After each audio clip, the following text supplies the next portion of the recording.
Alright, so I'm about 2, maybe 3 weeks late for this video, but number one, I wanted this video to be a part of AniMonth, so it was delayed for that reason. And number two, I got sick the second week, so I couldn't edit fuck all. So, let's not beat around the bush any further. Digimon. Now, this would be the part of the video in which I explain how Digimon Tri Lost, the latest Digimon Tri movie, has just been released. However, as we've already established, it hasn't just been released, it's been out for a couple of weeks now, and I am awful at updating, so I'm sorry. But we have a tradition on this channel, and that is, with every release of a Digimon Tri movie, we have one top 10 list of my favourite anime of all time, Digimon. And we cover an entire different aspect of Digimon every time a Tri movie comes out. And considering the fact we have covered my favourite and least favourite things about Digimon, and considering that the last video was my top 10 favourite Digimon villains, let's go to the opposite end of the spectrum and do my top 10 favourite Digimon heroes. Yep, today we'll be talking about the brave, the good, and the badass. We're talking about the characters in Digimon who honestly can't be considered anything other than a goddamn hero. The ones who go above and beyond the call of duty. Okay, so a couple of rules or qualifiers for this list. I'm going to be ranking these heroes out of likability, bravery, and general effect of their actions. Special consideration given to characters who have like a single defining moment as part of like their heroic stature. And potentially controversially, I won't be including the Goggle-heads on this list. Despite Davis being a stain on the face of human history, and I will fight anyone who tries to defend him, I think it's way too obvious that all the Goggle-heads, including Marcus, and okay, yeah, go on, Davis, would end up somewhere on this list. And if you know anything about me with these top 10 lists, you'll know I hate being obvious. But we can't leave them out of this video altogether because that would just do them a huge disservice, because the Goggle-heads are some of the most recognisable and likeable characters of the entire Digimon franchise. So, to spare you from the gruesome fate of not seeing a video with the Goggle-heads in them, I'm going to do a mini countdown, just my least favourite to favourite Digimon leaders, excluding Digimon Fusion, not because, I don't like it, but because I honestly don't know fuck all. I know fuck all about Digimon Fusion, okay? So, here it is, my least favourite to favourite Digimon Goggle-heads.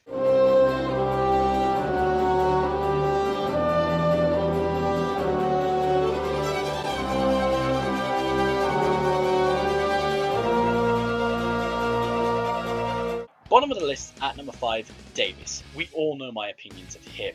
He's loud, he's obnoxious, and his character never evolves. He remains unchanged by the events of Digimon 02, and his only defining feat is the fact that he gave Ken, a Digitestant 1,000 times better than he is, the chance to redeem himself.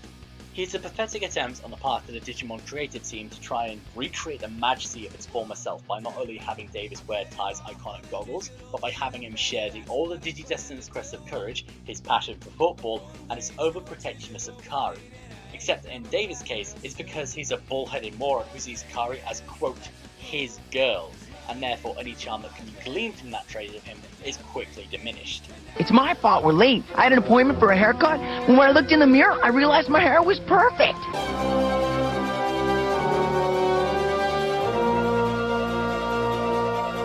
Fourth place goes to Ty.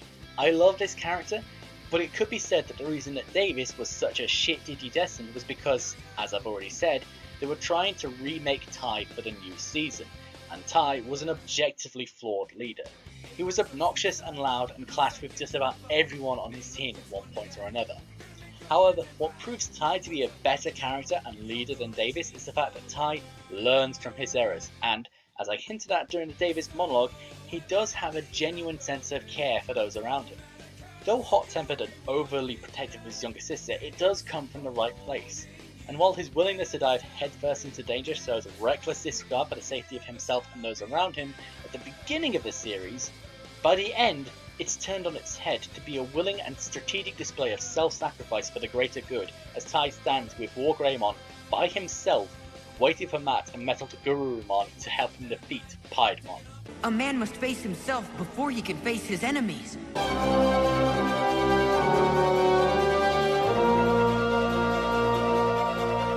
At number 3, middle of the list, we have Marcus. It's something of a trend at this point to have the Digidestined leader be ever so slightly super aggressive and fighting with their second command almost constantly. However, Marcus' aggressive tendencies deflect from his lack of a father figure growing up, having to look after a younger sister, and as you look deeper into the character, it's clear Marcus had a very troubled childhood. He needs that aggression to make him the badass character that he is, and despite being a bare-knuckle brawler, the guy manages to somehow create a lasting peace between the human and digital worlds. He's not the best planner, sure, and maybe a bit too violent for his own good, but his heart's in the right place, and he's definitely the most mature Digidestined in this countdown, and worthy of being considered a Goggle-head. A good defense is a good offense!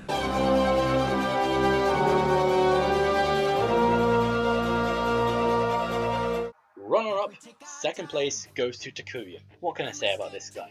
He's like Tai at the end of Digimon Adventure, jumping headfirst into danger at great risk to his own self for the sake of saving the lives of those in danger, always primed and ready to be a hero. And yet, he does have room to grow. He's not just a ready-made protagonist, he's just a good kid who makes mistakes, which is why we love him, especially when out of all the other Digidestined, Takuya is in probably the most direct danger most of the time.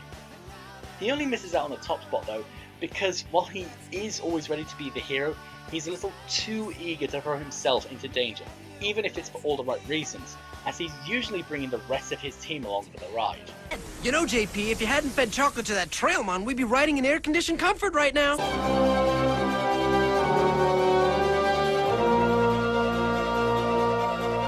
And the best Goggle-head is of course Takato, the one who coined the phrase. Takato is a literal golden boy in my opinion.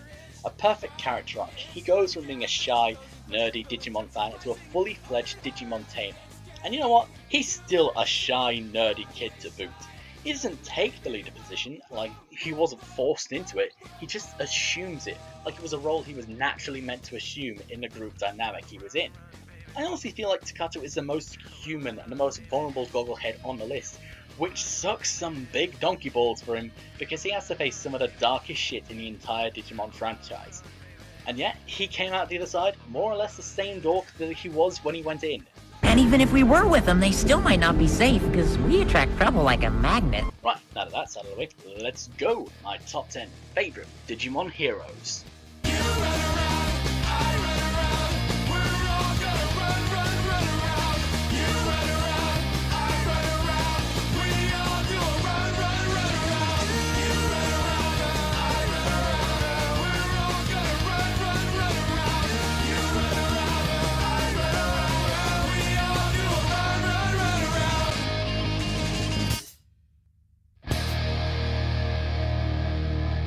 Number 10, Thomas Norstein, or as I like to call him, Matt 2.0, because honestly, that's all he is.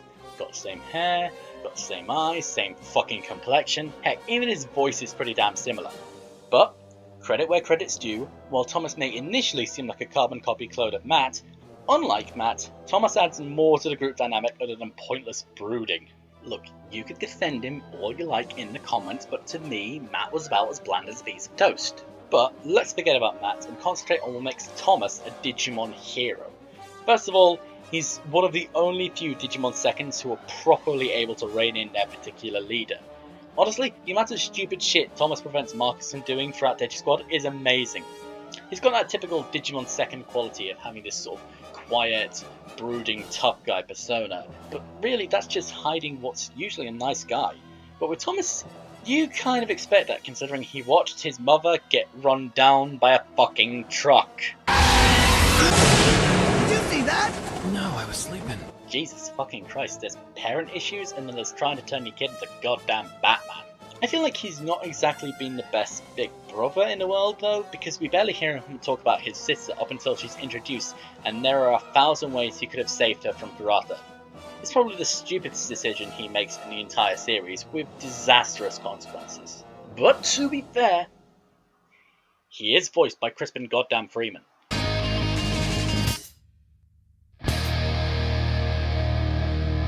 Number 9, Koji. I am not being very generous to the seconds here, am I? Well, at least they're on the list though. And to be fair, Koji pirouetted over the bar Thomas set, so we can only go up from here. Why is that?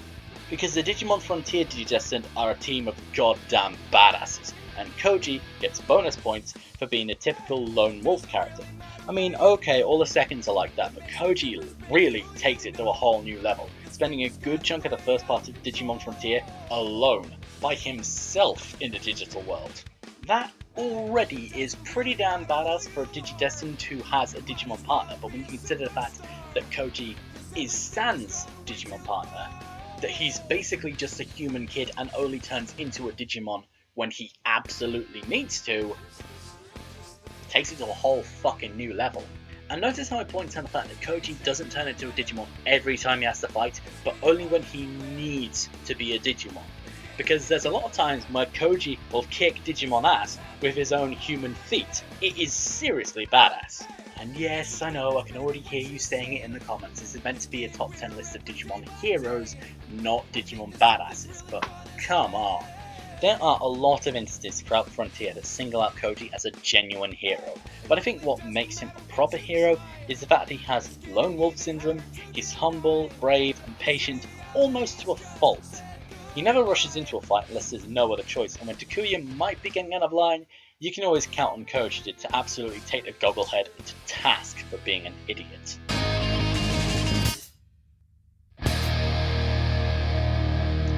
Number 8.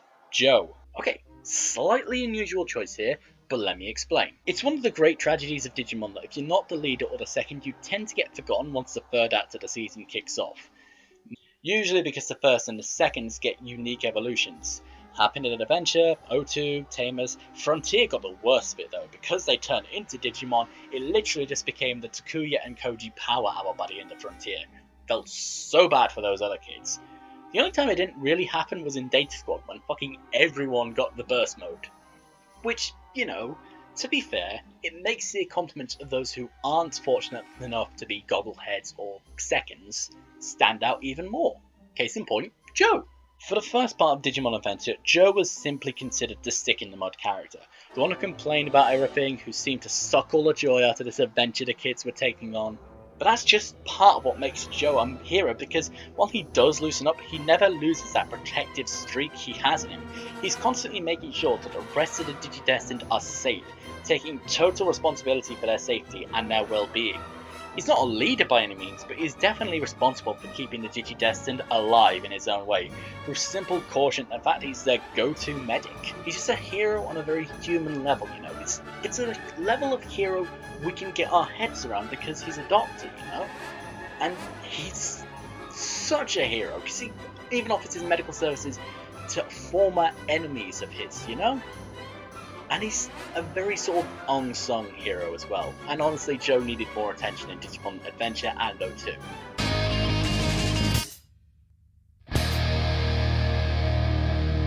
Number 7.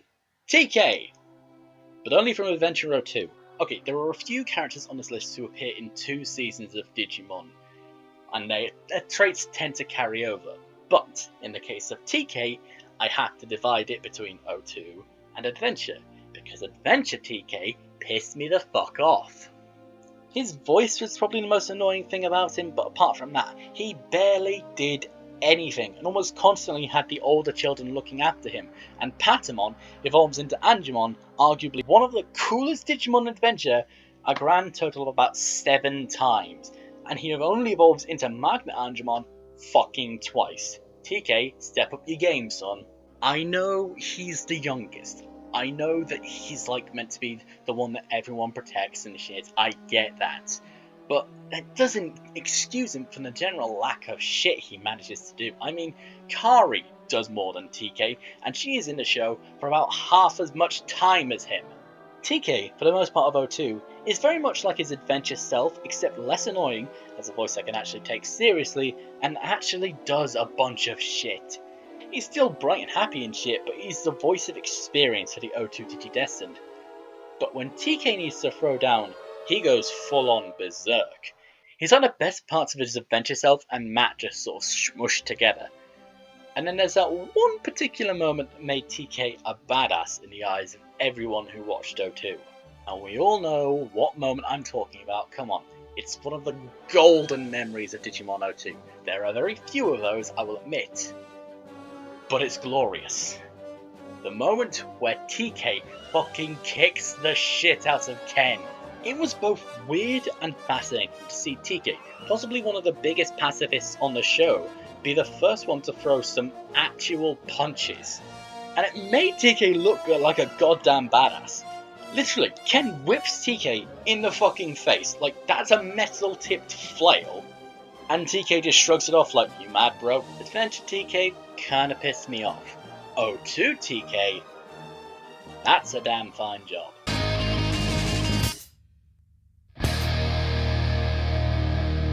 Number 6, Impmon. Oh, don't give me that look. You knew he was going to be on this list somewhere. Impmon has honestly one of the better character arcs across the Digimon series, and I will actually fight anyone who tries to tell me he doesn't. Oh sure, when he was Beelzemon the first time, he was the absolute biggest cockbag you could imagine, and arguably he's one of the main reasons the D-Ripper made it to the human world, but god fucking damn it, I love a redemption story. And holy fuck does it look badass while he does it. Look, all I'm saying here is that I remember certain characters like Impmon and Beelzemon more than other characters, like, you know, just picking a character off the top of my head, Henry. I was invested in Impmon's redemption story, what can I say? I wanted to see him redeem himself. I wanted him to save Jerry. I felt every gut-wrenching step of his journey to prove he wasn't the bad guy he'd made himself out to be in the digital world. I wanted to believe in this guy. Impmon for President 2020.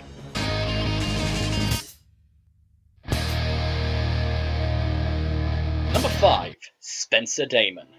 Now I know I've been drinking the Kool-Aid. It's so weird to put a parent on this fucking list. Like, the parents in Digimon are impressive as all hell because they've apparently raised a perfect offspring, but Spencer Damon is... he's different. He's like the Goku of Digimon Data Squad.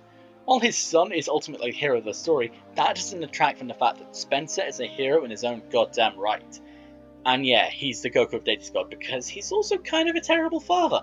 Look, all I'm saying here is that he could have made it back to the real world, but instead he decided to stay in the digital world and find God. Look, a real father wouldn't have made that call, I'm just saying. However, the knock-on effect of Spencer Damon is felt all throughout Digimon Data Squad. Heck, he was in the digital world for enough time that he actually became a legend amongst Digimon. That alone is impressive, but when Spencer really came through was when fucking Karata made a mess of things. As he is prone to do. And this is Spencer's shining moment of heroism. In order to stop the Royal Knights kicking every shade of shit imaginable from the human race, Spencer stakes his own life that humanity can change to save it. Maybe not your smartest idea there, Spencer.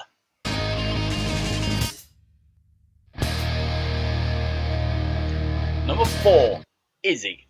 Because being smart is important too, kids.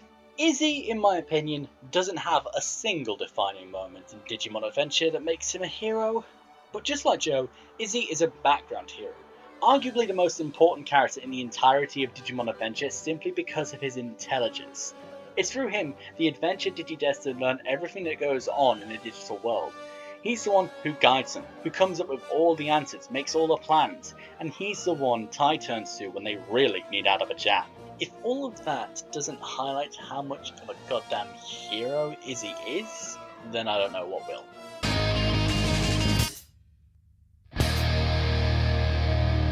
Number 3. Wait, seriously? Look, I know anyone can be a hero, but...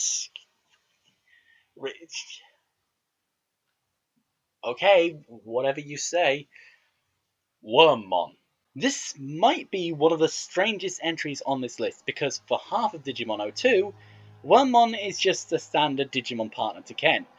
Now don't get me wrong, being a Digimon partner is a demanding job and quite the heroic profession, but nothing about it stands out from the others on this list as being heroic. Notice though how I say half of Digimon 02. Because it's the latter half of 02 where Wormmon is Ken's friend, the standard Digimon partner. The former half though, he's almost Ken's hostage. He's literally programmed to stand by Ken no matter what, and has to stand there for all the ruthless aggression that Ken takes out on him for being quote unquote weak and useless. He tries so hard to be the best Digimon he can be for a partner who so clearly doesn't care, despite the beatings, despite the whippings, despite the terrible things that Ken does to so many other Digimon and to Wormmon. All up until the point where he, honest to God, can't take any goddamn more. When Wormmon finally stands up to Ken for everything he's done and gives his tiny life to Magnamon to defeat Chimeramon, it's honestly heartbreaking. He honestly believes his life has so little value at that point that he just gives it up to help give Magnamon more power. All of what Wormmon went through throughout the first half of Digimon 02, that's why he's here. Because goddamn, he was the one that brought down the Digimon Emperor, despite how much it must have crushed him to do that to someone he loved. Here's one for the little guys, eh?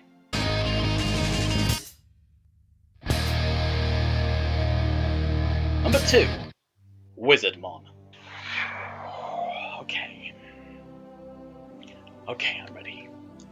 I mean, wasn't planning on it, but looks like we're opening this old wound again today. Wizardmon was a pivotal supporting character in the Heightened View Terrace arc of Digimon Adventure. Despite the fact that he only appears for a small fraction of the whole arc's runtime, the impact he makes on the arc and the franchise as a whole is not something that can be ignored. I mean, it's true. I mean, it could be argued that through his actions, Wizardmon is the true hero of the Heightened View Terrace arc of Digimon Adventure.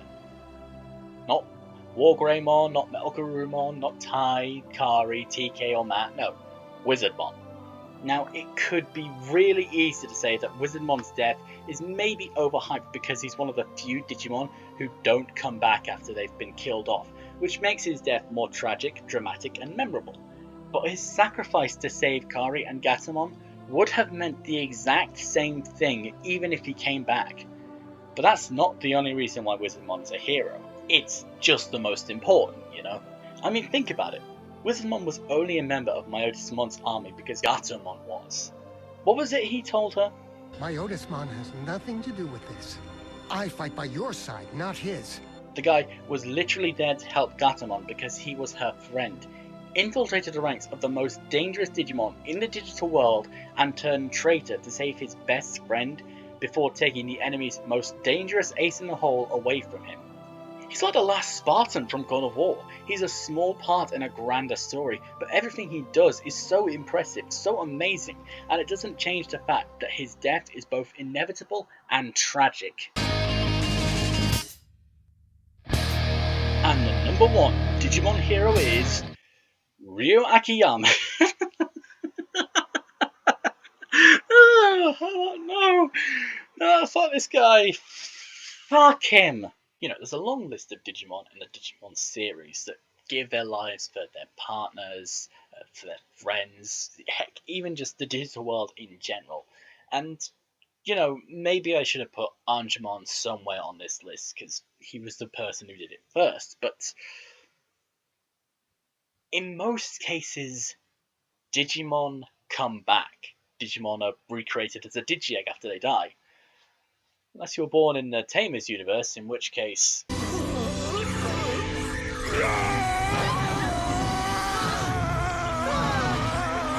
But, yeah, anyway. It would be almost insulting, to put a Digimon that sacrificed their life for the digital world at number 1, when it is so much more powerful to have a human do it.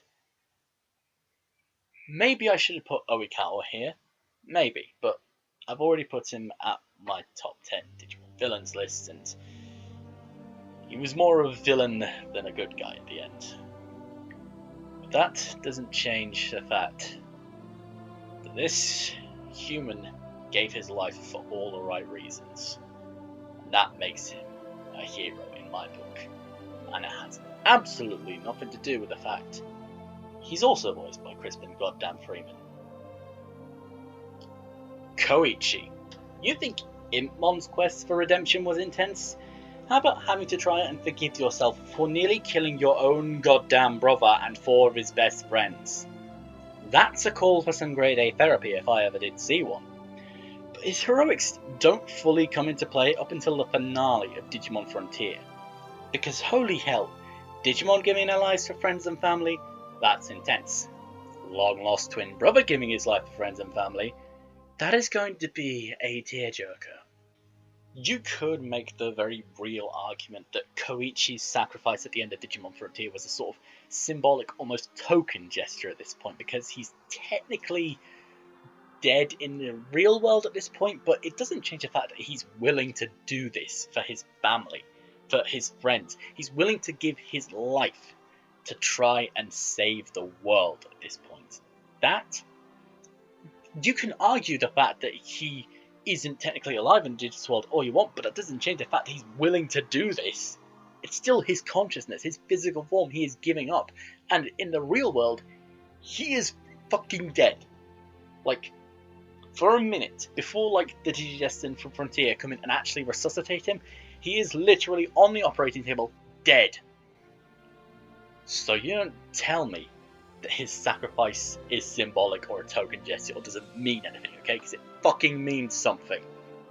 Koichi didn't have an easy journey in Digimon Frontier to begin with, but add to that an incredibly touching and probably really painful death scene, and it's not hard to think of Koichi as a genuine hero. Sure, he didn't have the drama of Wizardmon's death, an emotional bond to his tormentor like Wormmon did, or a long painful journey of redemption like Impmon.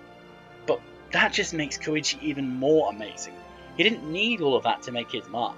He just did it because it was the right thing to do. And that is what makes him a hero. And there you have it. That is my list for my top 10 Digimon heroes. And believe me, you have no idea how difficult this list was to write. Like, seriously. I have had to rewrite this list so many goddamn times. Characters have dropped off the list, have jumped up anywhere from 3 to 5 places. They've dropped down, they've been shifted around, and like, I'm done. I'm done with this topic. Okay? I stuck with the topic. I'm done. So if you have a different suggestion for a Digimon hero, please let me know down in the description below, but don't tell me I'm wrong. Okay? Please. Because I might just look at where you live, buy a ticket to get to wherever the fuck you are, and I will actually come round and punch you in the mouth. That's how long this list took to make, okay? So, hope you're enjoying AniMonth, even though this is the first video of AniMonth, and it's late. So you're not enjoying AniMonth, are you? You're getting frustrated with me as well, so, you know what, I'm just going to shut up, and, yeah, I'm going to let you get on with it, okay? I will see you guys next time. Good night, YouTube.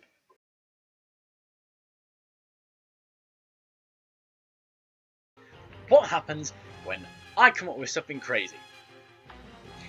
This idea, apparently, because I have come up with a sort of new gameplay series on the channel. I don't do gameplay that often, I know. I'm trying to fix that. If you have been watching my Catherine series, I am trying to fix that, okay? I'm also trying to upload more regularly, but real life gets in the way sometimes, so it's not a point. Not a point. New gameplay series idea. Basically, I was sat around watching PewDiePie's quote-unquote 0 deaths playthrough of Dark Souls 3. And I got to thinking, could you do it? Could you actually do a 0 deaths playthrough of Dark Souls? Could you do that with any RPG? Every time you die, you reset. New character, new world, your previous character is officially dead. Literally, death is permanent. That's the idea. So I created a straw poll, various RPGs I have, for you guys to vote on to say which one you want me to torture myself by playing until I beat it in one life. I am that insane. There's a list of all the games in the description. It's probably going to be on the screen, and there is the straw poll, so vote. I want you guys to vote on what RPG should realise that death is permanent. I'm insane. I know.